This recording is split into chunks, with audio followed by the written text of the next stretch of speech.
Good morning or good afternoon, whatever time you guys are listening to us. Welcome back to another episode of the Layman's AI Podcast. I am Adam. And I am Brian. And this week we are doing an episode on the top five skills that the layman's need to know about for the workforce in AI in the upcoming years. So, what we did is we asked several AI tools to do some research for us and comb through a bunch of job postings and as well as some literature articles and some work indexes and taking a look at things. And with the sources that it came up with, it identified five skills that the layman's need to learn in order to be AI proficient moving forward into the future. And I gotta say, the magic word is going to be prompting. And we're probably going to hear that a lot tonight, as you can imagine, because even though we're going to talk about things that aren't prompting, your prompts are going to do a good job of making sure that you can do this correctly, these other skills. So, Mhm. Brian, I'm going to turn it over to you for the first question of the night. What did you assume was going to be the number one skill that people were going to need moving forward? Well, Adam, you just said it. Prompting. Prompting, Effective yes. AI prompting and iterative collaboration. That's I number one, ladies and yeah, gentlemen. I think this is kind of obvious. Everyone Yeah, knows this. This is our going to be everybody's first interest and introduction into AI, I should say. Using kind of ChatGPT, Gemini, Copilot, whichever LLM that you use. Really knowing how to prompt it, how to ask it questions, how to work with it. yeah. One that I like really well. I'm kind of a fanboy of Claude a little bit. You can tell Claude, if I'm going to work on a project, be like, "Hey, Claude, I'm doing this," and it's like, okay, that sounds great. And then it gives you some brainstorming ideas. So, Hmm. working with the LLM, I think is a really good uh, skill to learn. Instead of saying, hey, do this for me and then Yeah. copy paste and let it go. I think that's where the kind of the disconnect is when you say you're using an AI chatbot to help you. Couldn't agree more with you on that. I think one of the most important things of prompting is not only everybody thinks prompting is okay, I got to set it up so that it gets me this answer. Hmm. That's accurate, but never accept the first answer that AI gives you as the best answer. Knowing how to refine your follow-up is a very good skill and a very good task. That being able to Hmm. identify what was missed or what you got incorrect with your prompt that you originally put in, that's a skill set, and that is under effective AI prompting. It's not just a one and done. It is a follow-up question. How do you judge whether or not the answer is good enough? When do you finally say, this is what I was looking for?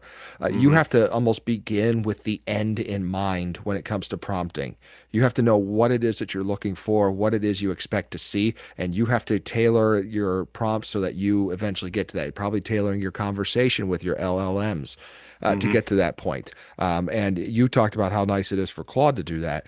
Something I've noticed with ChatGPT that I don't particularly like is it does now these follow-up suggestions for the next step. And I Hmm. personally don't Hmm. like those. I want to No. be able to do the next step on my own because I know what I'm looking for.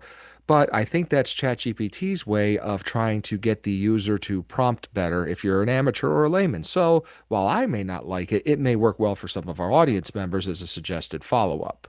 Yeah, definitely. I think I think I like where a lot of them leave you kind of open-ended. You kind of Hmm. say, okay, here's a suggestion where we can go from here. What do you think? And everything like that. But another thing that I think is a really effective prompting is to have some work done ahead of time. A Hmm. lot of times what I'll do is I'll jot down some notes and write a little outline and everything, and then you can upload the file to initiate your prompting conversation. Be Hmm. like, this is what I'm trying to do. And then it reads the file, be like, okay, now we can, now it gives it a good starting point. And I think if you put some files in there to give it a good starting point, you're really setting yourself up for a better effective use of AI. Because, we said this before, AI is a tool. It Hmm. is always a tool. Yes. And, knowing how to use the tool more effectively, I think is the number one, uh, point that I guess I'm trying to make here Hmm. is just because, the more work that you put into starting to use the LLM and prompting it, the better your results going to be because it'll have something to go off of. Hmm. Because you're feeding it your data, you're feeding it your words, and then it can kind of work with you and kind of give you some brainstorming ideas. But yeah, prompting is something that you're going to have to learn. You can look up, YouTube videos, you could take a class on it, etc. But if there's one skill you want to learn, this is it for sure. Yes. Yes. And I love what you said there about showing the examples of what you're looking for. It's amazing that you said that because in the education industry, one of the best teaching techniques you could do is show samples of what you're looking for as a teacher, whether it's a project, whether it's a report, whether it's whatever it is that you're assigning a student. It's good for that. That's the same way with LLMs and how they work. So that is a good Hmm. idea up front to do that. And some stats to go along with this that we have found that AI found for us. Mostly this tool that we used for this, or that I used, was I did use a fair amount of ChatGPT. I did use a little bit of Claude, but I did have Perplexity follow up with a lot of it. Love Perplexity. I still think it's very underrated. But this is interesting. 82% of business leaders say that AI skills are essential, yet 60% of employees admit they lack them. And this was according to a Microsoft 2025 Work Trend Index list on prompting and Yeah. context and intent.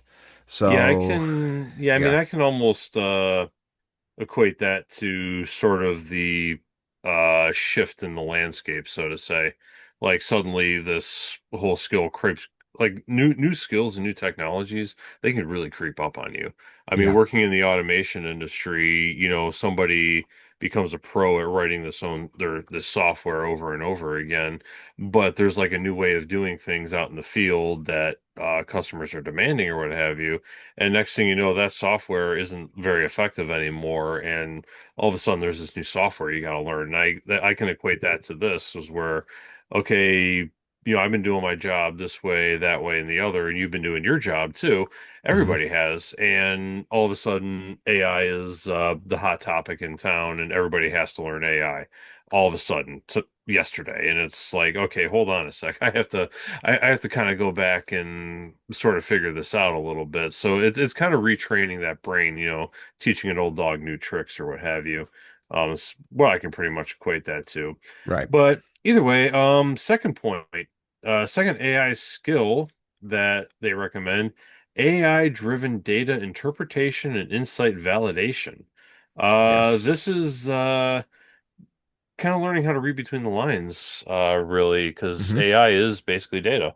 Yeah. It's and it goes back to when we used to say, I felt like we said this more at the beginning of our podcast when we were doing those early episodes. Validating the response. How do Hmm. you know it's right? How do you know that that's the what you were looking for? How do you know the information is correct? And that's a fair skill. If you're just assuming AI is correct all the time, you clearly haven't been listening to this podcast, as Hmm. well as probably any other AI podcast, because AI definitely hallucinates.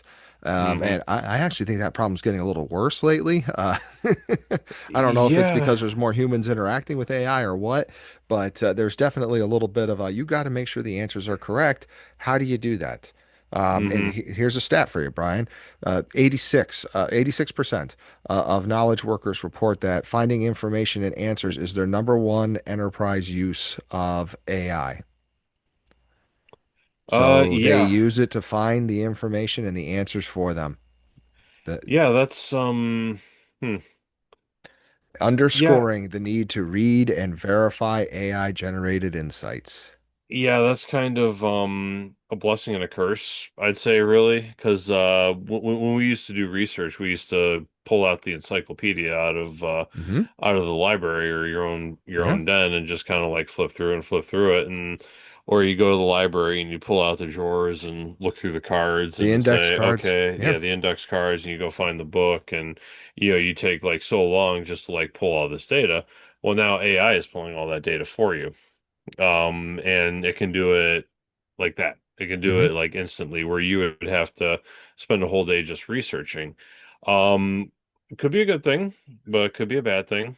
I would say if you're going to do this, and AI driven data interpretation is kind of uh kind of knowing how to find it and kind of how to use it Yeah. essentially. And okay, it found it for me. Now I have to go verify that for myself. If you're doing anything like a really big deal, you're going to want to verify this. Yes. And it could go back to prompting too, be like, hey, you told me this, but I did my own research and found this. What do you think? And then that LLM could essentially go, okay, I can understand that, and it could kind of work with you a little bit, and you can correct it too. And that's where I think I kind of interpreting the data, the AI driven data, is to taking, you know, the raw form of data and being able to understand it yourself, essentially. That's my Hmm. interpretation anyway. Correct. I mean, I'm interpreting it similar. I think I want to make a tie back to number one, though.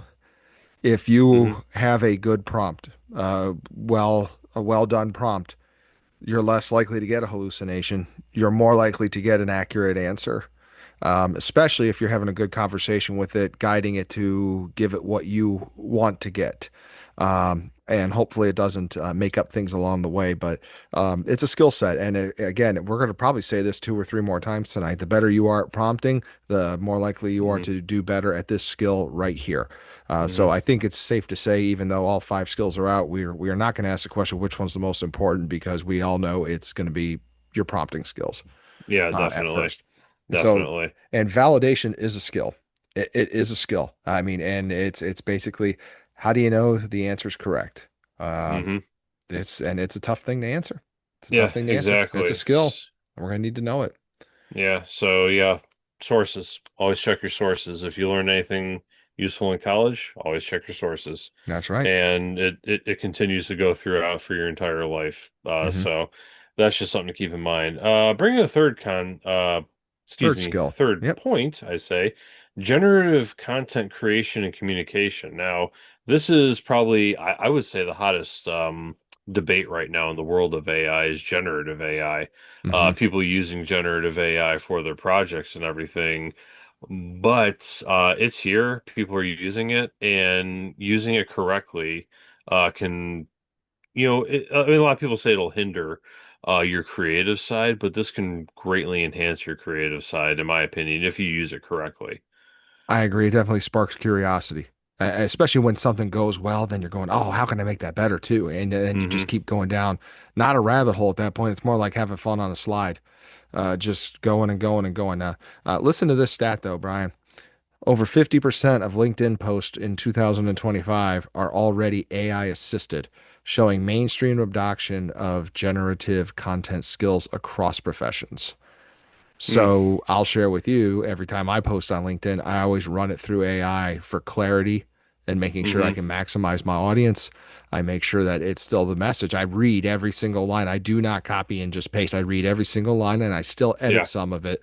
But for the most part, the layout and how it's communicated, it is decided by AI because I like the message. It's clearer sometimes than I put too much in sometimes, so it clears it up for us. Yeah, Uh, definitely. I say with posts like this, like LinkedIn posts, like kind of like engaging people mhm, into the conversation and everything. I use it for all the show notes. What I do is I run it mhm. through and have it check my grammar. I'm not an English major, and proofreading is, something you got to do, and it runs through the grammar and everything for me. And I will at times ask it to enhance search engine optimization. Like what kind of words can I use? Like kind of uses excuse me, a thesaurus, very Mhm. difficult word right there, and that could kind of help you out too in that way. So, um, I believe you also use it for our thumbnails for our episodes as well. You use yes. generative AI. You use Copilot to make the images. Yes, Yeah, the intro music as well. that's right. Forgot about that. I Mhm. generated with AI. It's basic elevator music. I literally prompted that into Suno to make me some elevator music.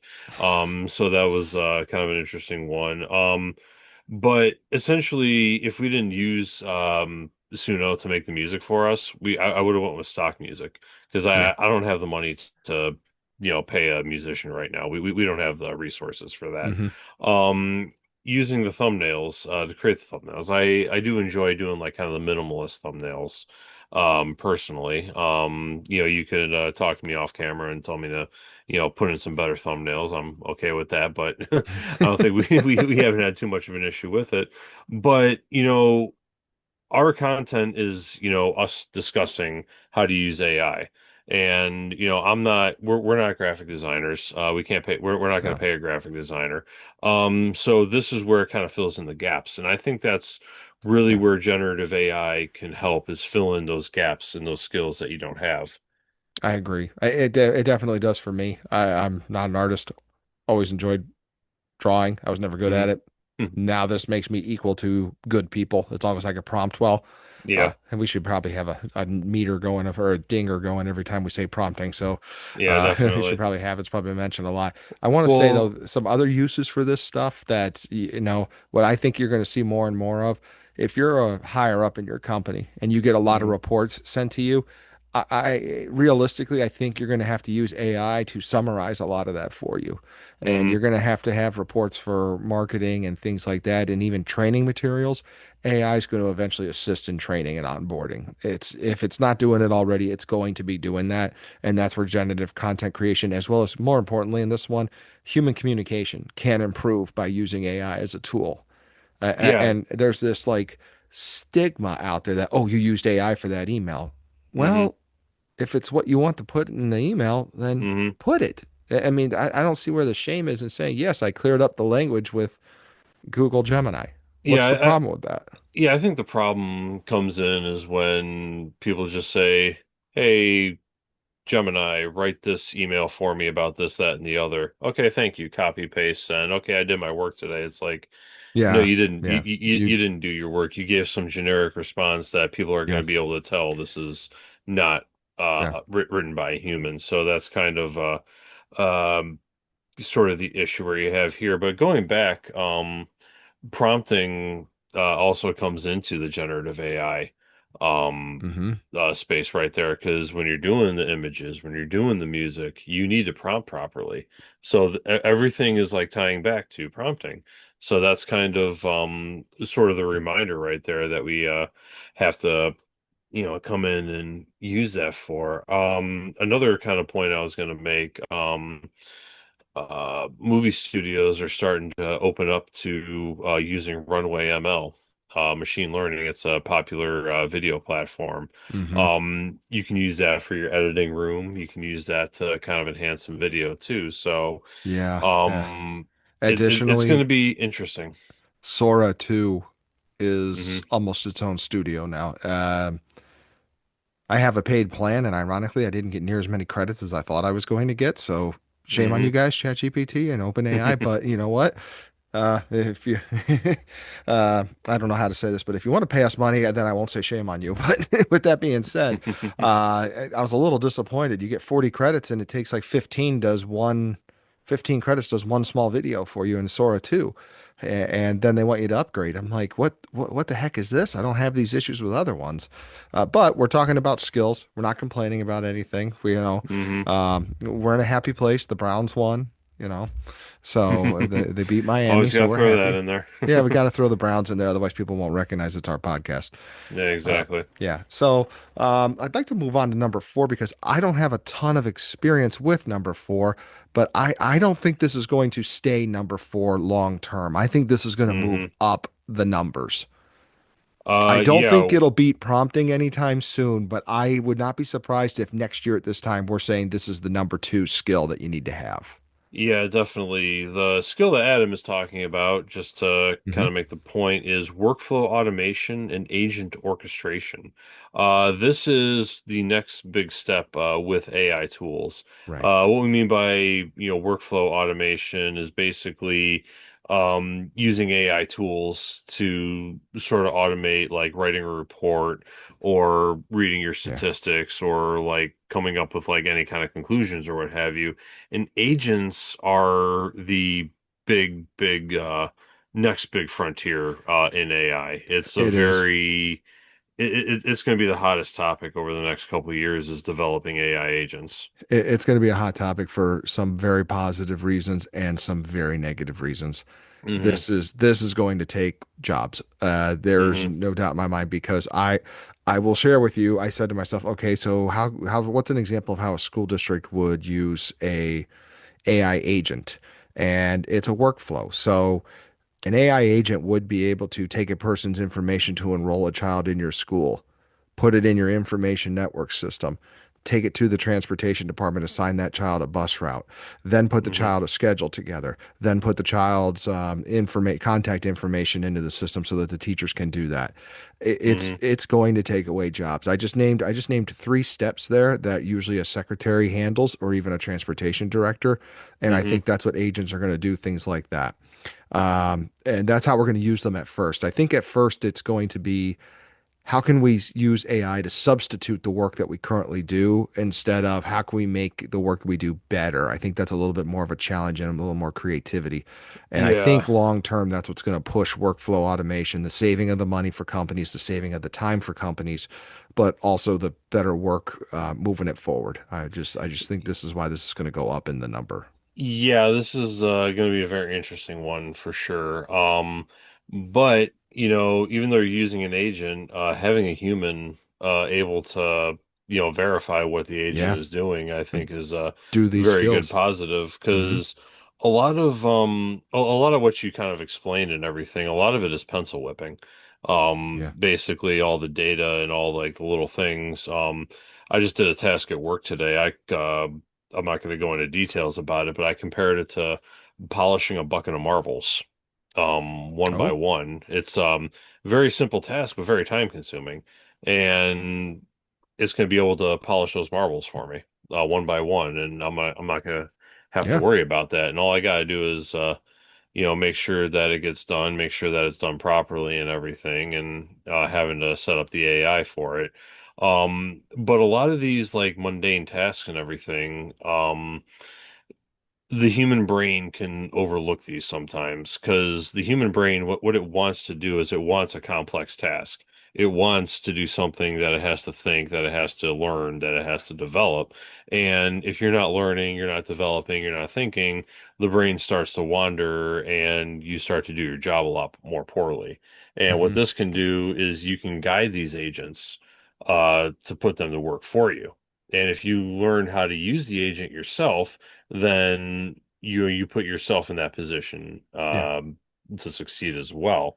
Kind of looking up no coding or low code solutions within the um, computer science world and everything. Yeah. That's kind of one of the hot topics right now. Oh, I can just vibe code. I don't need entry level coders. I don't need entry level this, that, and the other.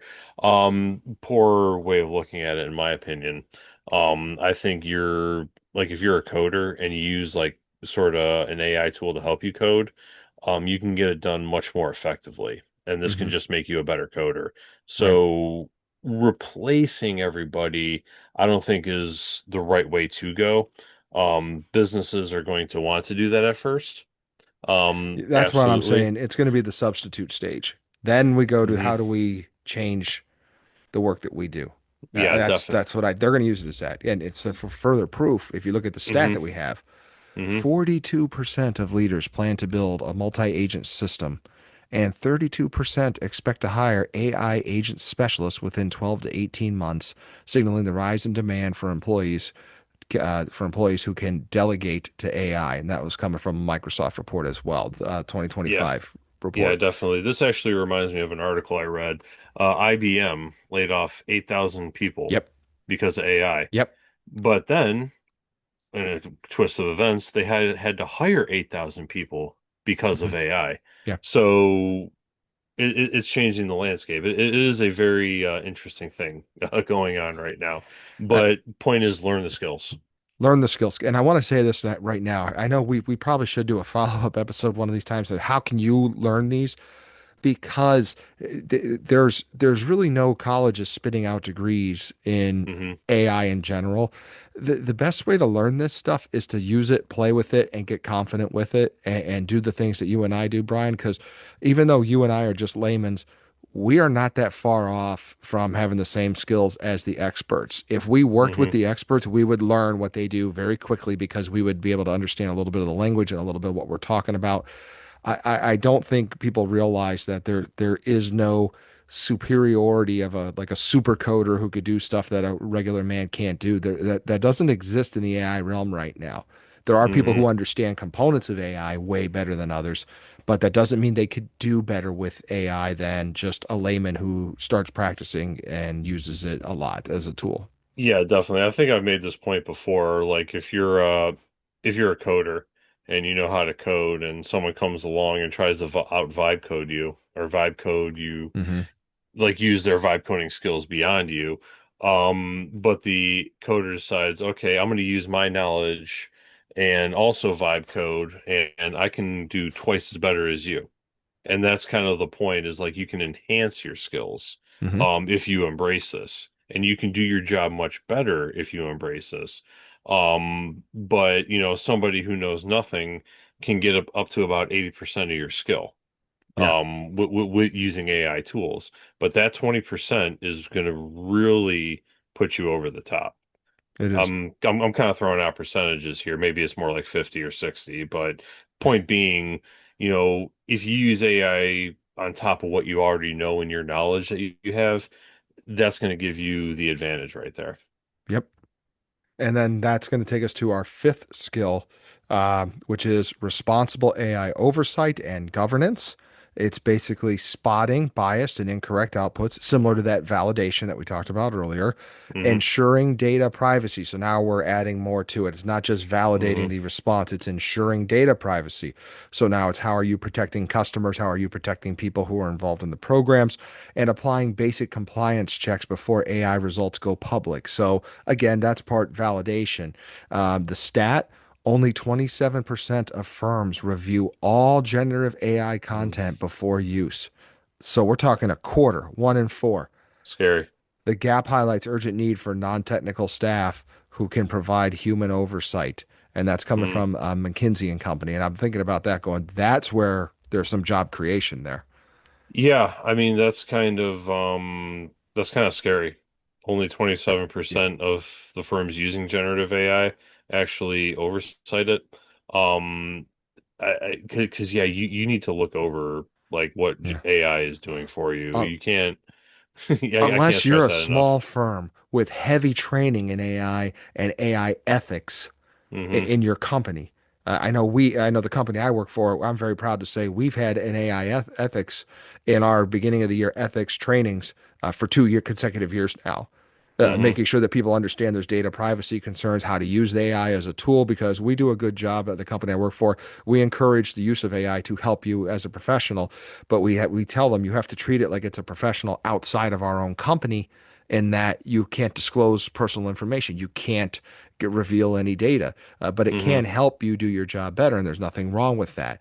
So we do take the time to do the ethical stuff, and that I think that helps with your AI oversight and your responsible use of AI is just by doing that. And I don't think a lot of companies out there even have AI policies or even do some any basic AI ethics in their programs with onboarding or anything. Yeah, I mean, I can tell you my company, they actually gave us some optional AI training and basically kind of said, okay, how are we going to use AI? You know, this is the way we want you to use it and everything. It was some basic training. It said optional, but we all Hmm. know that's a good Oh, idea to take that optional training. Anytime a was company it says optional. was it optional like when your high school football coach says there's an optional practice this Saturday? Was it like No. that optional? Yeah, something like that. But Yeah. no, it's like you need some kind of oversight. You need to know how you're using AI, and you need somebody, you know, keeping track of how you're using this. Like if you don't, that's irresponsible. Period. I mean, I can't like stress that enough, but that kind of um, it can be really bad if you're not overlooking anything. Right. Because you can get these rogue AI agents, or you can get these rogue actors using AI in nefarious ways that you may not understand or what have you. So yeah, that's going to be kind of almost new departments opening up at companies. AI oversight committees, or you know, you can have AI oversight consulting firms, possibly people Yeah. starting their own companies and what have you. Brian, I hear an idea for you and I. Oh boy. If Yeah, anybody would like maybe. some AI consulting, please reach out to Brian and I. Real cheap Yeah. at first. Real- Yeah. Or just listen to every episode and advertise it and subscribe and just That let too. the money pour in, let the money pour in. But no, it's yeah, this is this is a whole new department that opens up. And this is kind of the example where they say technology takes away jobs. Well, it's creating another one right here. It Hmm. is creating a whole new job that didn't exist prior. AI oversight committees and Right. AI governance departments. These are going to happen. These are going to have to happen because like lawsuits are going to start piling up and they're going to have to, go into CYA mode. Yep. We all know what that means. And like this is kind of, I think, a prime example that, one door closes, the other one opens, and this is where technology will get rid of this job, but it'll create this job. Yes. So, This is a good case of it. And I do think hmm AI governance, something you and I have talked about, or some type of oversight, if we're not going to get it at a high level, you still have to have it within the company or within your firm or hmm even within your education agency or whatever it is that you're yeah, doing. your department or Yeah. whatever, if you're a small uh supervisor supervising like 5 to 10 people within like a major corporation, you gotta be able to overlook, well, how are my employees using AI, Yep. essentially. So that's And definitely something to look for. And like number four, I think this skill, even though it's listed as in the number five, I could see this going up in importance in the years to come. Probably not as Hmm. fast as number four is going to move up. Yeah. I almost feel like there should be like a yearly review from us, like Hmm. what has changed, what is staying, what are the. I think this is something we should probably review at the end of every like Yeah. year. What are the skills that are upcoming, or what are the skills needed in 2026? Because all of these are clearly going to be needed in 2026, Yeah, and definitely. it's Yeah, something to because keep an eye on. what I can see right now, number one, we talked about how crucial it is to do prompting. Hmm. That's going to be a high school course, in the not too distant future, I and do foresee that. I actually see it being at the middle school level of basic prompting 101, where you yeah, learn like like role task format, RTF, prompting, and yeah, it's going to be a basic human skill for mhm. kids graduating. Our kids are probably going to start taking it at some point. I know your kids are slightly older than mine, but still, essentially that's not going to be as um It's going to be prominent easier in, to in the fu- find. It's going to be in the easier to few find people with years. the prompting skills in the Yeah, years to come. because Yeah. yeah, definitely, because that's gonna help out as well. And yeah, I mean, it's interesting to see how this is going to evolve over time. But key takeaways, right here. This is another kind of reading what I think you used AI to generate this little blurb I right did. here you The read. key takeaways in this particular case came from Perplexity. Yeah, so key takeaways, employer surveys, job posting analytics, and thought leadership reports converge on one message. Success in the AI-enabled workplace will hinge less on writing code and more on prompting, interpreting, automating, creating, and safeguarding with AI. Yeah, I would say Yeah. that's definitely kind of a good takeaway right there because vibe coding, I kind of touched on that a little bit, is like everybody's going to be able to vibe code, but not everybody's going to be able to understand the vibe code, Right. which will, if you can understand the vibe coding, that'll put you ahead of the vibe coders, so to say. Hmm.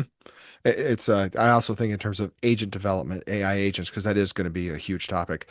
Hmm. What happens if somebody understands the language of like N8N, which is automated better than somebody who's been doing it for 2 years, but somebody just understands, okay, I don't have to do these two steps. They're unnecessary. So I could just ditch them. And then all of a sudden it works faster and more efficiently.